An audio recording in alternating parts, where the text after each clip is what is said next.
ಯಡಿಯೂರಪ್ಪ ಅವರು ಪೋಕ್ಸೋ ಕೇಸ್ನಲ್ಲಿ ಸಿಕ್ಕಾಕೊಂಡಿದ್ದಾರೆ ಅಲ್ವಾ, ಚಾರ್ಜ್ ಶೀಟ್ ಹಾಕಿದ್ದಾರೆ. ಕೋರ್ಟ್ನವರ ದಯೆಯಿಂದ ಬದುಕಿದ್ದಾರೆ, ಅವರು ಜೈಲಿಗೆ ಹೋಗಿಲ್ಲ ಅಷ್ಟೇ ಅಲ್ವಾ. ಅದ್ರ ಜಾಮೀನೇ ಸಿಕ್ಕಾಗಿಲ್ಲ. ಅದರಲ್ಲಿ ಯಡಿಯೂರಪ್ಪನವರು ಯಾವ ನೈತಿಕತೆ ಇದೆ ಅವ್ರಿಗೆ? ಈ ವಯಸ್ಸಿನಲ್ಲಿ ಪೋಕ್ಸೋ ಕೇಸ್ನಲ್ಲಿ ಸಿಕ್ಕಾಕೊಂಡವ್ರೆ ಅಂತಂದ್ರೆ ನೀವು ಅದನ್ನ ಜಾಸ್ತಿ ಮಾಡೋದೇ ಇಲ್ಲ.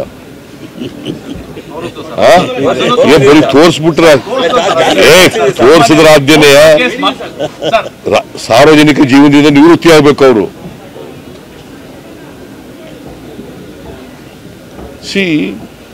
ಈ 82 ವಯಸ್ಸಿನಲ್ಲಿ ಒಬ್ಬ ಹೆಣ್ಮಗಳು ಇದನ್ನ ಮಾಡಿ ಪೋಕ್ಸೋ ಕೇಸ್ನಲ್ಲಿ ಸಿಕ್ಕಾಕೊಂಡಿದ್ದಾರೆ, ಚಾರ್ಜ್ ಶೀಟ್ ಆಗಿದೆ. ಅವರು ನನ್ನ ಬಗ್ಗೆ ಮಾತಾಡೋಕೆ ಏನು what moral right he has ಅಲ್ವಾ?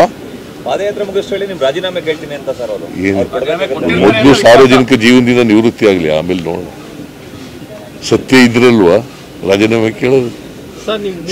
ನೋಡಪ್ಪ, ಯಡಿಯೂರಪ್ಪನ ಕೇಸ್ನಲ್ಲಿ ಚೆಕ್ ಮೂಲಕ ದುಡ್ಡು ತಗೊಂಡಿದ್ರು,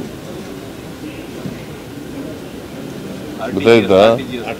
ಡಿನೋಟಿಫೈ ಮಾಡಿದ್ರು. ನಾವೇನ್ ಮಾಡಿದೀವಿ? ನಂದೇನಾದ್ರು ಎಲ್ಲರೂ ಪತ್ರ ಇದೆಯಾ, ಆರ್ಡರ್ಸ್ ಇದೆಯಾ?